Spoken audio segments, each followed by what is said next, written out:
Hello everyone, we've got Adam Milne from the Black Caps here. We'll start with questions in the room and then we'll go online for those not here. I will use the chat bar to talk to those online, but we'll get through the questions first in the room, so whoever would like to begin. Hi Adam, this is Deva from Cricinfo. How much did you enjoy that spell? Like you just kept bowling rockets and it seemed even more impressive under this heat. Yeah, I think it was pleasing to have a good performance for the whole bowling unit. I thought the way sort of Timmy and Trent started us off really should have brought a great intensity to the start of the bowling spell, and then I was able to sort of continue on that, which was good. And I believe you missed the 2015 semi-final and final at home with injury, and now you could potentially do it for New Zealand. So how special is that feeling, and how excited are you looking forward to the semis and so on and so forth? Yeah, obviously to come from the reserves and be part of the World Cup now as well is pretty special, and yeah, to qualify for the semi-finals is it's a great moment, and hopefully looking forward to the semi-final we can put on a performance and make it into the final. Hello Adam, this is Jamil Hassan from Mashriq TV Pakistan. You guys restricted Pakistan to 135, India 110 and Afghanistan 125. These three are biggest T20 sides. According to you, you are probably facing England in semi-final at Abu Dhabi, the same venue. What should you focus on the most, the same seamers or the spinners? I mean, which area you need to improve? Either it's a batting or seaming or the spinners. Well, I think in T20 cricket it's important to put a full team performance in. Obviously the bowling group's been doing well as a group, and in T20 cricket, any one day a few guys can have their day, so it's important as a group we sort of really bowl well and restrict and try and be aggressive, and then obviously with the bat we've been pretty clinical so far, so hopefully that can continue. Hi Adam, you've obviously got in your attack you've got attack with 5 specialist bowlers. Do you think that's a real important aspect for the side and kind of lets you kind of control the innings when you're bowling? Yeah, I think so. I guess it gives Kane a lot of options, and then we've also got James Neesham who bowled really well today. We've also got Daryl Mitchell who can bowl and Glenn Phillips who can bowl. So I think there's a lot of guys in the team that can offer something when required. So to have those 5 specialists, I think it's been good for us. Kane sort of has a key bowlers that he likes to go to, and it's been nice to be part of that 5. And for you with your role, do you sort of just see it as the enforcer, if you like, and just trying to be aggressive and take wickets, especially in the middle overs? Yeah, I think so. All they want me to do is try and sort of come in and keep bowling fast and use my change-ups, be aggressive, use the short ball, so yeah. And in terms of the lengths in this competition, a lot of teams will be bowling a little bit shorter rather than going further. Is that like quite a good option, do you think? I think it depends on the grounds you're playing at, the wickets you're playing on, whether also the teams you're playing at are, sort of the subcontinental teams you're looking to bowl a little bit shorter. They're very good front foot players, so you're looking to sort of push them back before you bring them forward, like we did today with the Afghanistan team. So it depends on the teams and the pitches. And a word about Devon's catch as well. I think it was probably as good as the ball, right? Conway's catch. Yeah, great catch. Yeah, he's a great mover and good use of the bobble to regather it. Cool, we'll go online now with Andrew Vorman from stuff.co.nz. Hi Adam, congratulations. What's been the key for you guys as seam bowlers, sort of adjusting to the conditions you've faced at the 3 venues you've now played at? I think sort of the communication amongst the group has been big. Having guys, Bolty, I haven't played as much, but I've been around the IPL, and Timmy, Sat as well.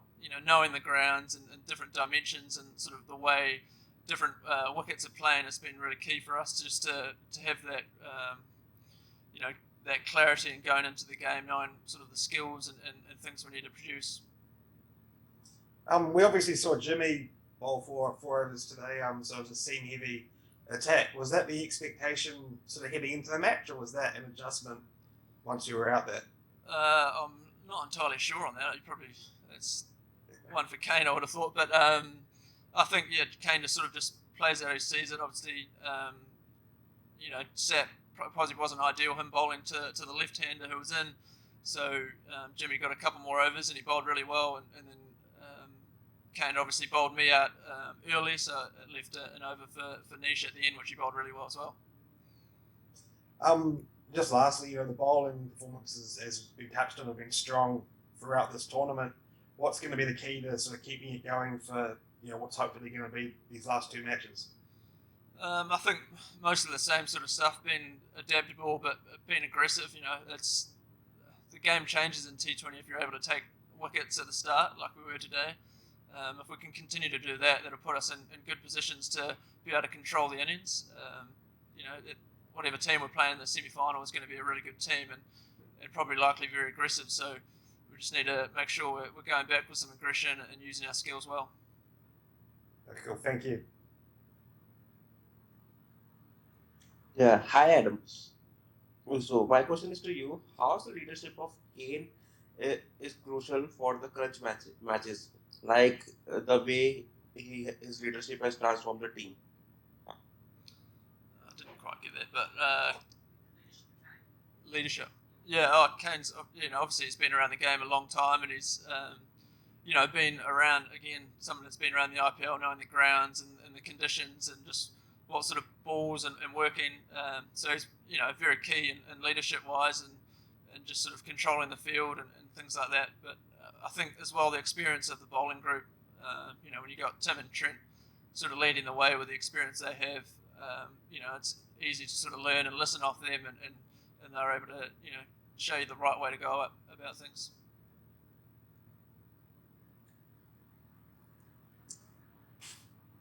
Hi Adam. It looks like you're playing England next unless Pakistan lose to Scotland, and it looks like Jason Roy will probably be missing. I mean, given the powerful opening partnership he's formed with Joss Butler so far, does that make your job slightly easier? Obviously very disappointing for Jason. Saw it last night. You never wish that on anyone, having been in the sort of same position myself. But I think when you look at that England order, they've got guys that can easily slot into open.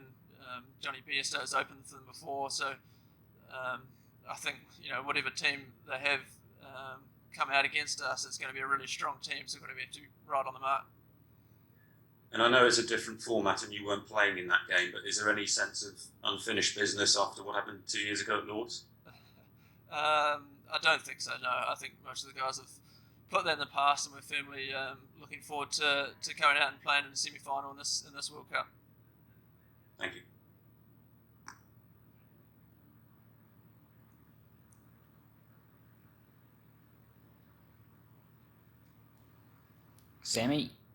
Sammy Surat. Hello, Adam. I am Samir Sirat from Afghanistan.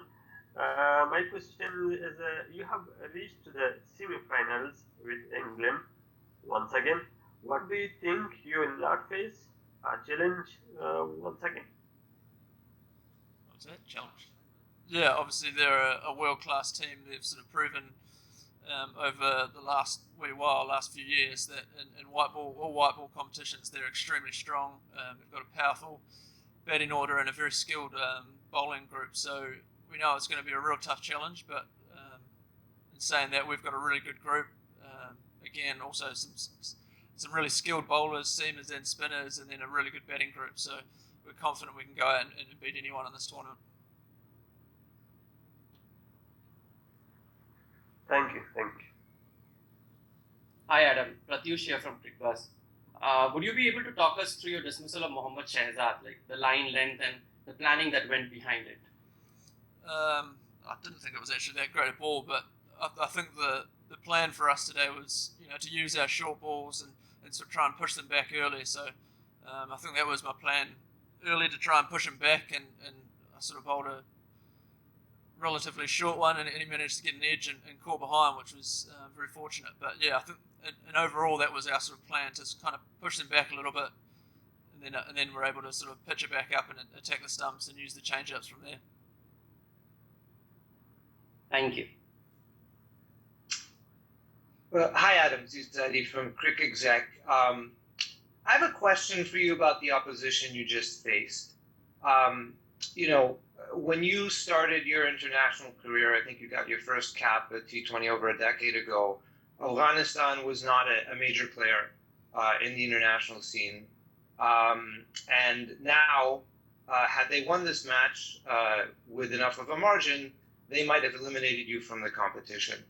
And you've had a unique perspective on their ascent. You've played with some of their top players in various T20 tournaments around the world. What can you say about the ascent of Afghanistan cricket that you've watched over the past decade? Yeah, obviously they're a great team. They've got some great players.